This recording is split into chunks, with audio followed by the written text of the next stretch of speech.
राजनीति से काम तक,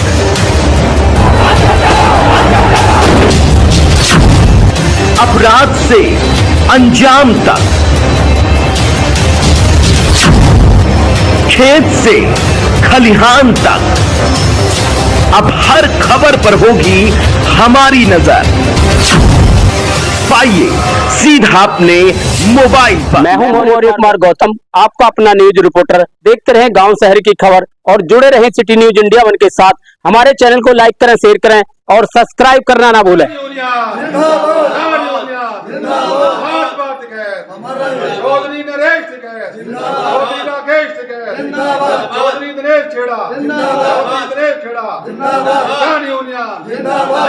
मकानों से जंग लड़ोगे, मकानों से जंग लड़ोगे, आवाज दो, आवाज दो, सुंदर सिंह गुर्जर जिंदाबाद, सुंदर सिंह गुर्जर जिंदाबाद। नमस्कार दोस्तों, मैं हूं आपका अपना न्यूज रिपोर्टर मौर्य कुमार गौतम। आज हम आपको लेकर चलते हैं उत्तर प्रदेश के जनपद हापुड़ क्षेत्र के कस्बा दौलाना तहसील में। हमारे साथ कुछ किसान हैं। किसानों की समस्याओं को लेकर के यहाँ पर किसानों ने एसडीएम साहब को ज्ञापन दिया है। चलिए क्या समस्या हैं इनकी, किसानों से जानते हैं आखिर किस समस्या को लेकर के तहसील में आए हैं।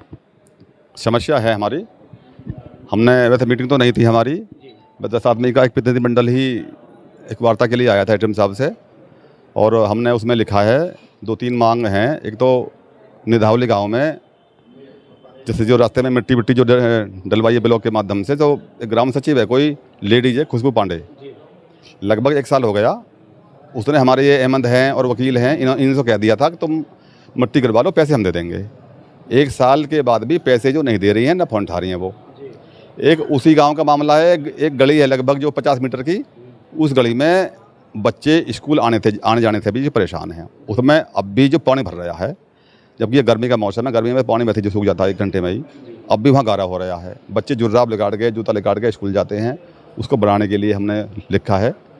एक मैटर जो ढीकरी गाँव का है, ये महिला हैं, इनके मकान के पास में जो सरकारी ज़मीन है, उस ज़मीन में हेडपम्प लगा हुआ था सरकारी, उसका पानी जो दूषित हो गया, उसको दोबारा से रीबोर के लिए अप्लाई कर रखा बहुत दिन से।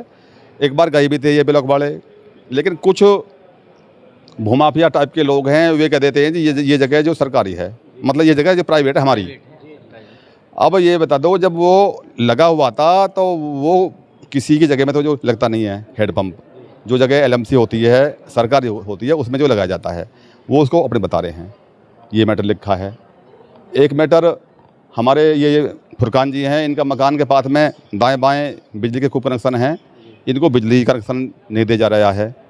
और भी ऐसी एक जुल्फिकार हैं भट्टे वाले, इनसे ईंट ले गया कोई आदमी जो कपूरपुर का, ना वो ईंट पैसे दे रहा है, ना जो रेत दे रहा है।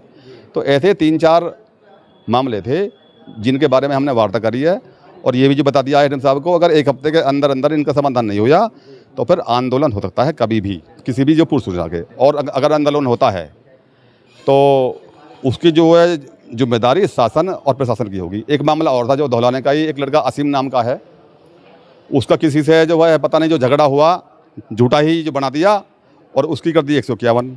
ये जो धौलाने का कोई हल्का इंचार्ज है, क्या नाम है उसका, अरुण दरोगा जी, कोई अरुण नाम के जो धौलाने में हैं, 151 में उसकी जो जमानत होगी, और उसके बाद में फिर जो लिख दिया मुकदमा 307 का। 307 अब पता नहीं कोई बिचौलिया था, उसने पैसे वैसे का करके वो धारा हटवा दी, लेकिन मुकदमा 138/26 है इन पे जो दर्ज हो गया है, उसका भी हमने लिखा है। अगर मुकदमा किया है तो हमें ये दिखा दें वो जो दरोगा जी कि ये आदमी जो दोषी है। भाई मुकदमे के कोई कारण होगा, कोई जो सबूत तो होगा। अगर सबूत और कारण नहीं मिला तो फिर कार्रवाई जो अनुज है हल्का इंचार्ज, उस पर होनी चाहिए।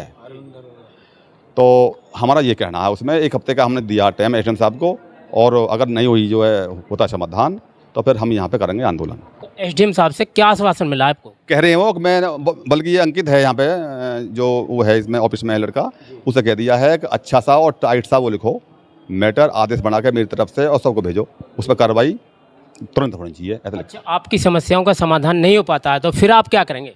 भाई फिर तो जो मजबूरी है, फिर तो एसडीएम साहब के ऑफिस में बैठेंगे, हम भी यहीं चलेगी भट्टी। अच्छा, बिल्कुल बिल्कुल यहीं चलेगी, भट्टी भी यहीं चलेगी, हलवाई भी यहीं आएगा, यहीं खाएंगे, यहीं जो लूटेंगे। अभी मूंजी लगने में भी जो टाइम है, 1 महीने का टाइम है, तो 1 महीने यही रहेंगे अगर कोई समस्या का समाधान नहीं होता तो। चलो हमारे साथ कुछ और किसान हैं और किसानों से भी हम जानना चाहते हैं कि धौलाना तहसील में किस समस्याओं को लेकर के एसडीएम साहब को ज्ञापन दिया है। समस्याओं को लेकर आज ज्ञापन दिया है एसडीएम साहब को। समस्या हमारी बहुत है, समस्या इतनी है जो ये सुनवाई कर रहे नहीं है, ज्ञापन ले लेकर धर लेते हैं। अब जो है एसडीएम साहब ने हमें अनुवासन दिया है 1 हफ्ते का, अगर 1 हफ्ते तक इन्होंने करा तो ठीक है, नहीं तो 1 हफ्ते बाद यहाँ बहुत बड़ा आंदोलन चलेगा जी। आंदोलन इतना तगड़ा चलेगा कि यहाँ से उठेंगे ही जब हमारी समस्या पूरी हो जाएगी। तो ऐसी क्या वजह है जो आपकी समस्याओं का समाधान नहीं हो पाता है? अजय कुछ वैसे जो है, कुछ लोग वैसे आ जाते हैं सिखाने बुझाने वाले, उनकी बात मान लेते हैं और किसानों को तो ये बेवकूफ़ समझने लगे हैं, फिर इसलिए जो है आंदोलन करना पड़ेगा। तो अब क्या आश्वासन मिला है आपको? आश्वासन मिला है 1 हफ्ते के अंदर उनका तुम्हारी समस्या पूरी हो। चलो हमारे साथ जो है और किसान हैं और किसानों से भी हम जानना चाहते हैं कि धौलाना एसडीएम साहब को किस संबंध में ज्ञापन दिया है। किसान हमारे साथ मौजूद है, चलिए इनसे भी जानना चाहते हैं किस समस्या को लेकर के धौलाना तहसील में आए हैं। कई समस्या थी, ढीकरी की थी, निंदावली की थी और बझेड़े की थी। हमारे अध्यक्ष जी ने दी हैं, सारे लिखत में तहरीर दी हैं और एसडीएम साहब ने जो है आश्वासन दिया है कि हम तुम्हारा जो समाधान करा देंगे और जो समाधान जो 8 दिन का हमें टाइम दिया है, अगर समाधान नहीं समय पे होता है तो हम धरना प्रदर्शन करेंगे और तहसील में ही पल्ली बिछाएंगे और यहीं लेटेंगे और यहीं खाएंगे, यहीं पकाएंगे और मजबूती से काम कराएंगे। ये नहीं वैसे नहीं हाथ जोड़कर, मजबूती से काम कराएंगे। और जो पुलिस प्रशासन जो गरीब लोगों को तंग कर रही है और पुलिस प्रशासन ललकार मार रही है गरीब लोगों के साथ में, वो पुलिस प्रशासन से भी बात करेंगे इस तरीके की बातें क्यों है भाई, ये दिवाज क्यों है, ये सभी के लिए बराबर है। अब कल परसों जो लड़के के खिलाफ जो एफआईआर हुई है, अगर बिना एविडेंस के एफआईआर हुई है तो उसे ख़त्म नष्ट कराएंगे और नष्ट करा के उल्टी कार्रवाई की मांग करेंगे। जैसे आप किसान हैं, भारत देश में किसान को अन्नदाता कहते हैं, फिर भी आपकी समस्याओं का समाधान क्यों नहीं हो पाता है? हो तो ये नहीं पाता है। देखो, एक तो जो है बहुत ही ज़्यादा एक जो है एक जातिवाद का मामला चल रहा है।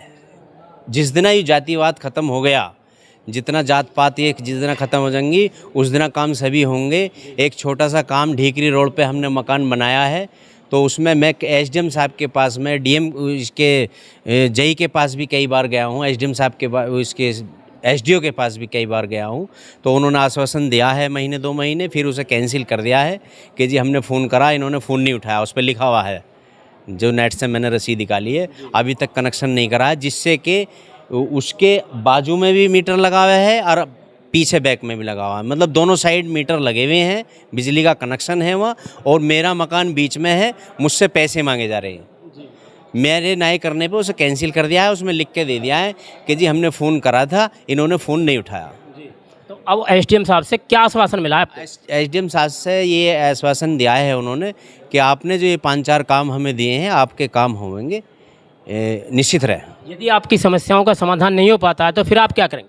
अगर समस्याओं का समाधान नहीं हो पाता तो तहसील में ही खाना पकाना करेंगे, अधिकारियों से मांग करेंगे। हमारी जिस समय बात करता हूँ जो टीकम नागर जी के साथ है, आखिर ये कहना क्या चाहते हैं? भाई टीकम नागर जो हमारे रिश्तेदार हैं, वैसे मैं जो बता दूँ नागर में ही मेरी जो ससुराल भी है, अट्टा गाँव में, अट्टा थावर में। अच्छा। और देखो ये वो शख्सियत हैं नागर जी, टिकैत साहब की जो धरने के दौरान जो रागनी थी 2, जिनको आज भी हर जगह हर धरने में हर आंदोलन में गाया जाता है, जो प्रियंका चौधरी ने रागनी गाई थी 2, शेरे हिंद टिकैत कहूँ, एक तो ये रागनी है, एक दूसरी रागनी है। ये रागनी के लिखने वाले जो हमारे रिश्तेदार जो टीकम नागर हैं, क्योंकि लोग जो ये समझे ये पता नहीं कितने ये जिनने गाई है उन्हें लिख दिए हैं, पर ऐसा नहीं होता। गाने वाले और होते हैं और लिखने वाले और होते हैं। तो लिखने वाले हमारे जो टीकम सिंह नागर हैं और गाँव इनका जो नंगड़ा है यहाँ लोकल ही हैं। तो इसलिए मैं आपसे ये बोलना चाह रहा था कि हमारे ये वो जो रिश्तेदार हैं जिन्होंने रागनी 2 लिखी थी। चलिए टीकम नागर जी से आज हम जानना चाहते हैं, मुझे भी मौका मिला है टीकम नागर जी से मिलने का, इनसे हम जानना चाहते हैं जो रागनी पूरे भारत देश में धूम मचा रही है। चलिए इनसे जानकारी करना चाहता हूँ, सुनना चाहता हूँ और दर्शकों को सुनाना भी चाहता हूँ। टीकम नागर जी कहना क्या चाहते हैं? दरअसल में क्या है, हम लोगों ने जो गीत लिखे हैं सारे वो खास तौर से सामाजिक कुरीतियों को लेकर के लिखे हैं, और जो संघर्ष, जो क्रांतिकारी गीत हैं, जो लोग संघर्ष करते हैं, जो भले लोग जैसे टिकैत साहब हैं और सुंदर भाई खड़े हैं, तमाम लोग जो संघर्ष कर रहे हैं, मेरे पड़ोस में जो खड़े ये बहनें खड़ी हैं, तो हमने गीत जो संघर्ष को लेकर बहुत लिखा है कि जिन गीतों से समाज में एक संदेश चला जाए और मजदूर किसानों की आवाज़, मतलब जो भाषण में ना कह के हमने गायकी में कह दी, जिसको लोग ज़्यादा पसंद कर लेते हैं भाई, उसमें संगीत भी आ जाता है और अपनी बात भी लोगों तक पहुंच जाती है। तो जब संघर्ष बॉर्डर पर चल रहा था तो टिकैत साहब, वास्तव में प्रशासन ने जो घेर लिया उनको, जब घेरा तो उन्होंने हिम्मत दिखाई, उन्होंने कहा कि यहाँ से मैं जाऊँगा नहीं, यहाँ से मैं सीधा जेल जाऊँगा, अपने घर नहीं जा सकता मैं। तो उन्होंने जो हिम्मत दिखाई, उसके बाद जो कारवां वहाँ इकट्ठा हुआ, लोगों की जो आवाज़ थी उसको मैंने लिखा, और उनके संघर्ष को, जो उनका उस दिन का जो योगदान था, जो बहादुरी उन्होंने उस दिन दिखाई, तो मैंने ये गीत लिखा था कि शेरे हिंद टिकैत कहूँ या रक्षक धरती माता का, बचा दिया सम्मान शेर तेने भारत में अन्नदाता का। तो ये गीत हमारा जो है ये यूट्यूब पे इतना चला, करोड़ों लोगों ने इस गीत को सुना और बहुत सारी रील इस पे बनाई गई। और ये आज भी मैं जाता हूँ जब किसानों के आंदोलन में, तो मुझे दिखता कि ये गीत वहाँ जगह जगह गाया जाता है और मुझे बड़ा अच्छा लगता है। उसके बाद मैंने 1-2 गीत और लिखे कि वो लिखा था कि लाल बहादुर के नारे का, जब लाठी चार्ज वहाँ हो गई तो मैंने एक गीत लिखा कि लाल बहादुर के नारे का अब होता है अपमान यहाँ, और आज जवानों से देखा है पिटता हुआ किसान यहाँ। ये गीत हमारा बहुत फेमस हो गया, तो इन सब लोगों का प्यार मुझे मिलता है बहुत ज़्यादा, ये पसंद करते, तो मैं लिखता रहता हूँ। और मैं हमेशा मजदूर किसानों के संघर्ष के लिए निस्वार्थ और निःशुल्क मैं कार्यक्रम भी करता हूँ और गीत भी लिखता हूँ। जो हमें क्या अपील करना चाहेंगे फिर आप? मेरी अपील ये है कि जितने भी हमारे सामाजिक संगठन हैं, खास तौर से किसानों के संगठन हैं, आप लोगों को जागरूक होना चाहिए। यदि आप जागरूक नहीं होते, आज जो शोषण से मजदूर किसान थोड़ा बहुत बच रहा है, तो ये जो लोग खड़े हैं, जो लोग समय देते हैं समाज में, बहुत मेहनत करते हैं, अब देखो कितनी गर्मी हो रही है, इस गर्मी में भी ये जनहित में आए हुए लोग हैं।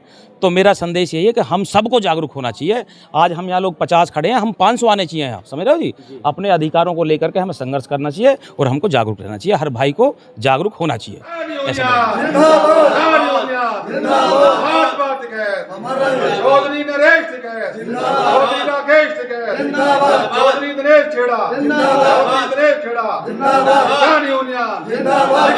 मकानों से जंग लड़ोगे, जंग लड़ोगे, आवाज दो,